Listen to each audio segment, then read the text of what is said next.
May nangyayaring kakaiba sa lugar na to tuwing ika-11 ng buwan. Madaming tao ang pumupunta dito para saksihan ang kakaibang pangyayari.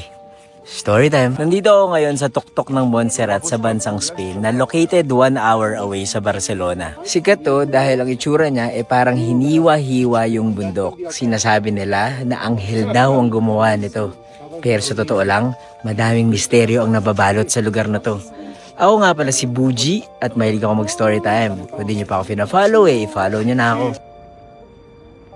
Familiar ba kayo sa mga UFO? Sa mga hindi nakakaalam, ang UFO, ang mga unidentified flying object, ay kakaiba at nakakamangha dahil sinasabi nila na pwedeng konektado daw ito sa mga aliens. Maraming interesado dito dahil meron tong koneksyon sa misteryo, kalawakan, at sa mga bagay na hindi natin nalalaman. Tuwing ika-11 ng bawat buwan, madaming tao ang pumupunta dito para tingnan kung meron bang UFO na magpapakita sa lugar na to. Dinadayo ito kapag January 11, February 11, March 11, at lahat ng 11th day ng taon para makita kung meron bang magpapakitang UFO sa lugar na to. Sinasabi nila na ilang UFO sightings na daw ang nagpakita sa Montserrat.